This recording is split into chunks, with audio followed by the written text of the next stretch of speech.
our final panel discussion of the day, Creating Cyber Defense and Resilience with Zero Trust Architecture. This will be our topic in focus.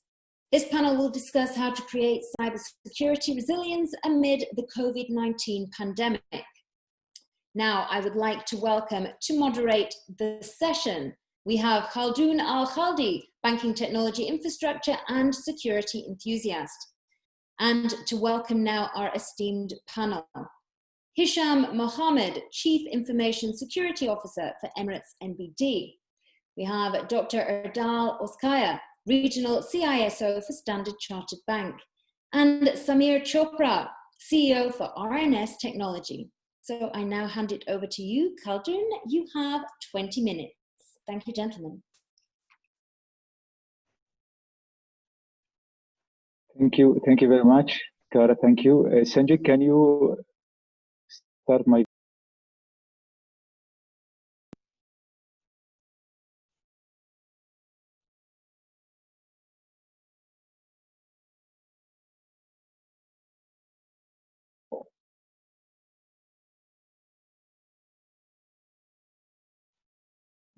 Hi, welcome everyone. Good afternoon and good morning. It depends on from where the audience are joining us.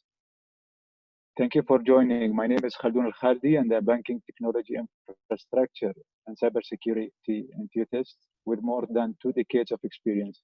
Today we are hosting this session on creating cyber defense and resilience with Zero Trust Architecture.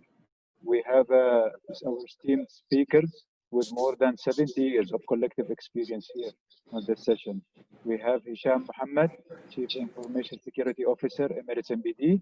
We have Dr. Erdal Ozkaya, Regional CISO, Standard Chartered Bank. And we have Samir Chopra, CEO, RNS Technology Services. I wish you all will enjoy and take few useful and practical cases from the session. Just a little housekeeping before we get started. If you have any questions, please type them in the question box in Zoom control panel, and we either I'll answer them online or we will send you the answers. So ladies and gentlemen, as we witness, the global COVID-19 pandemic has had a dramatic effect on operating models and modes of working, technology choices, technology tools, utilizations, and risks. While financial institutions in particular have been hit with more significantly due to the nature of business and the importance to maintain operations during this crisis. So cybersecurity has been a real threat now. So Hisham, how do you revisit security strategy in such situations? And please, if you can give us your introduction about yourself within a half minute before answering the question. Mike to go. Thank you, Khaldun. Hello, everyone. Happy to meet you all today. My name is Hisham Mohamed. I'm Chief Information Security Officer in Emirates NBD, Egypt. Well, regarding your question, COVID-19 or the current pandemic have a lot of changes for our security strategy because we have some new factors in our game now that we didn't take it into consideration in the past. For example, all the world now are talking about the digital transformation journey, and if we are talking about this journey, digital transformation mandates for all of us to deliver to our customers a new service or an enhancement in our services that will enhance his customer experience and it will reduce time and effort. But at the same time, we need to maintain our security maturity level on all these services. So we must adapt our security maturity level by all the changes that are happening now. For example, if we are talking about the working from home, for example, working from home have many new threats like the routers and home routers, for example, or phishing attacks or something like that. All these factors need to be taken into consideration. Also, my advice to all the organization is to starting apply the proactive security approach, not only the reactive traditional security models that we took into consideration in the past years. Proactive security approach, it's a mandate now, because we are facing many new threats. Threats are very, very dynamic now, and this is need to be tackled by a proactive approach from our side. On the other side, in all the talks and all the speeches and all the sessions, we are talking about the technologies, we are talking about the security systems, and we forget a very important part, our people. Security awareness is very, very, very important in these days, because our people is is our first line of defense. They are the most important part of the whole process, but unfortunately, they are the weakest part in the whole process. So we must educate these people how to deal with cyber security threat. To be a successful chief information security officer is how to deliver how you think to all your people, how all the staff in each organization think like a CISO, think like a chief information security officer. So all these factors should be conducted in our strategy. On the other side, financial, if we are talking about the financial sector, for example, financial sector are not only banks. We have some service provider, we have some fintech initiatives now.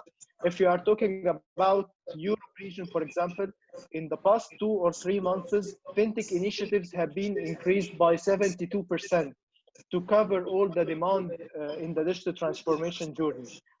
But unfortunately, these fintech initiatives doesn't take the factor of cybersecurity into consideration, and this part is very important. So my advice to all the fintech startups or the fintech initiatives is to tackle the part of cybersecurity, because we are dealing with a very critical market, the financial sector market, and we are dealing with customer data and financial information. So it's very important to take these parts in our journey to achieve as I said, a good or an excellent service to our customer, but at the same time, a secure service. Thank you. Thanks, Khalid. Thanks, Hisham. Sorry for your great information. And as we know all, for nearly 20 years, we have been using the term cybersecurity and cyber protection sometimes to refer to all the ways to which companies and assets can be protected. However, the landscape has changed a lot over this period. The internet, which become ever faster, has become more democratic, and the digital transformation is permeating all organizations. These organizations are at greater risks because of their dependency on many different service providers. So every day, the discovery of new vulnerabilities makes the ecosystem more and more cyber fragile. So, Dr. Erdal, what do you think should be the strategy in creating cyber defense and reliance to overcome the mentioned challenges? Thank you very much. I'm greeting all of you from Sydney. I had to come for Sydney. That's why it's late for me, but I hope, the power of internet is connecting all of us. Thank you again for Enterprise IT Magazine to make this happening.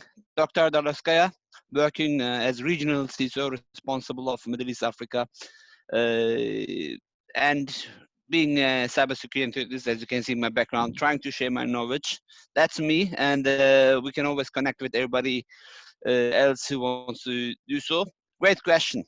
Cyber resilience, cyber defense, zero trust, or all these big buzzwords, they all mean really, each company, especially these days security vendors, they push these words, they try to show they're with the customers, but the one thing which is really important is cyber defense strategy. So what I usually do is I look at military books. I'm pretty sure you heard a guy called Sun Tzu.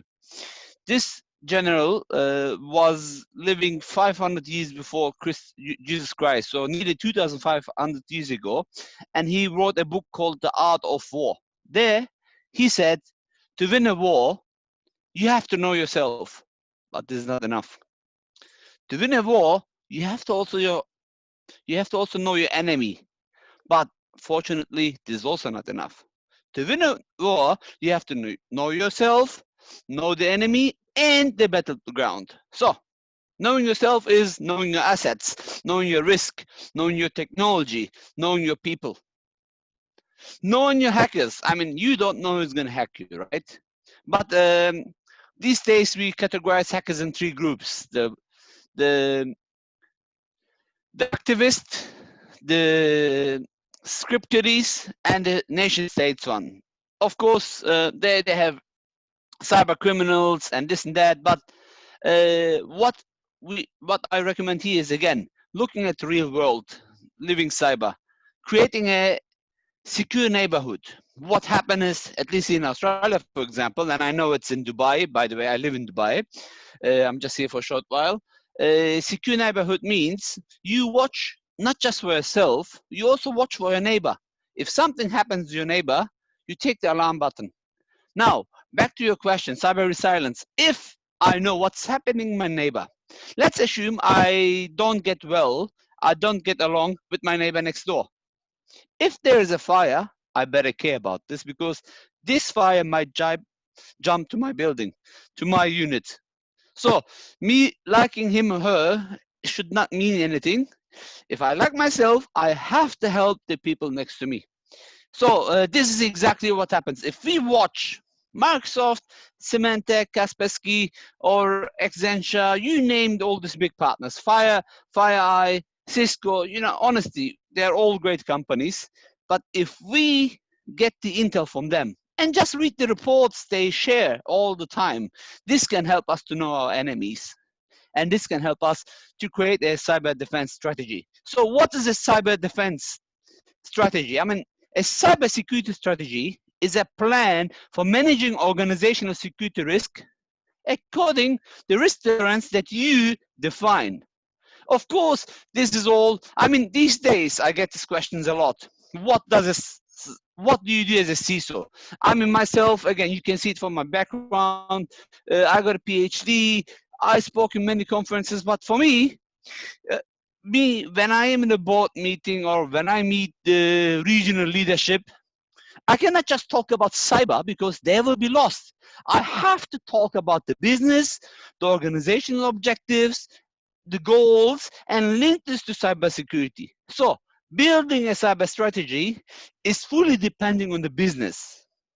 And one more important thing before I let my next panelist speak, the goal of your cybersecurity strategy or defense strategy is not to be as secure as possible, but it should be as secure as necessary.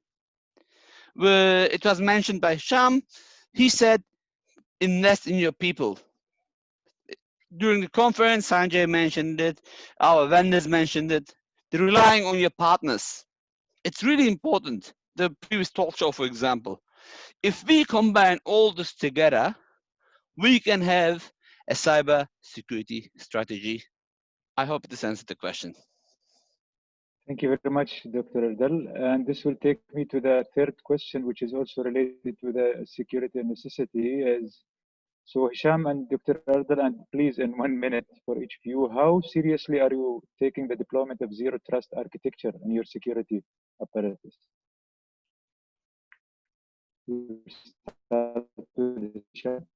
Okay, regarding we are seriously taking achieving zero trust architecture into consideration because, as we said, for all the changes that happening now, zero trust architecture is mandatory for all the organization to increase the visibility for the organization. This process is very complex and very costly, but it's very necessary also. Applying this architecture, you need to identify your own architecture, and you need to have a well understanding for your organization. And when you identify all these parts, you need to start the protect surface area. You need to map all the transaction flows in your systems and your technologies, and also the people that are dealing with critical system.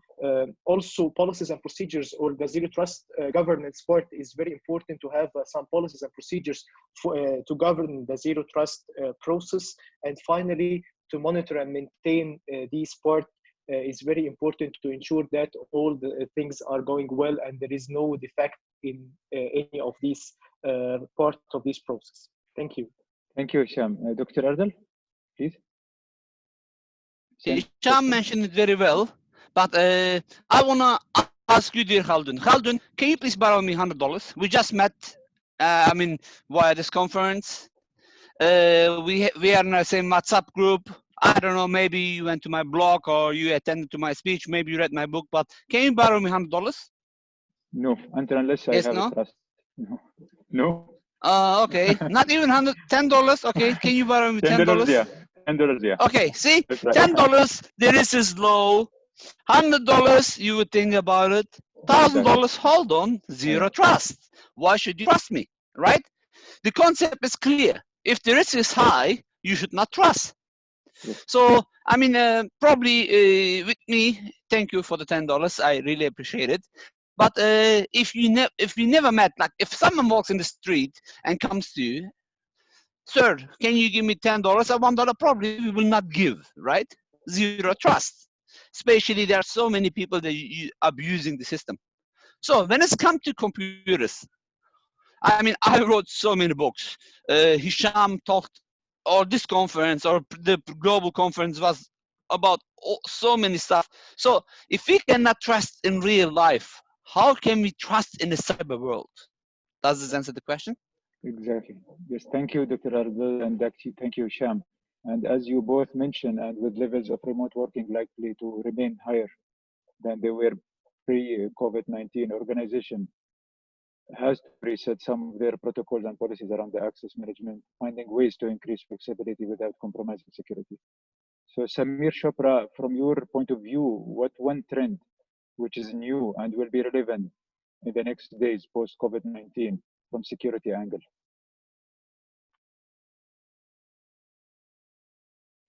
You are muted, Samir. Thanks, Khaldun. Thank you. Yeah, it's interesting. So I think, most of the times people are asking, three key questions. Will I get hacked? Yes, you will. When will I get hacked? Always. How bad is it going to be? It's going to be very bad when you get hacked, right? But I think those are not the real questions that, that we should be asking internally. The real question that we should be asking is, when it happens, how soon can I respond? And how effectively can I respond, right? So I think that's the key benefit and principle that, the zero trust that we're talking about today, brings to organizations. So let me tell you, start off by saying what zero trust is not. Zero trust is not a product. Zero trust is not a solution. Zero trust is not, the next generation anything. It's not a next generation VPN. It's not a next generation perimeter. It's not a thing that you can buy off the shelf. It's a state of mind. It's an architecture. It's something where you use multiple technologies that are blended together and get the maximum out of it, and which will help you achieve a framework which can be then described as zero trust. So traditionally, and you said we've been talking about cybersecurity about 20 years today, but the traditional approach to security has always been towards infrastructure.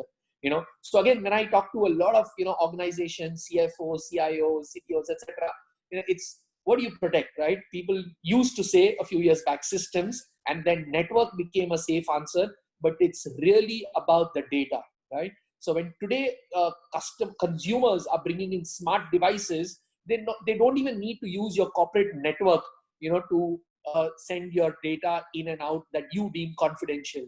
So it has to be about the user's identity. It has to be about the devices. It has to be about the workload, that they are handling. It has to be about the data, and all of this has to be consistent. So you've got to have policies, which are consistent for inside and outside. So, Verizon data breach report last year mentioned that 4% of users will click on everything, right? On anything. And 28% of all breaches, had an insider threat vector involved. So it's not, just being inside the network today does not guarantee immunity, and it does not say that we are safe, right? So really the approach that we're talking about is trust no one, right? And verify everything. So I think that's that's also the trends that we are seeing today.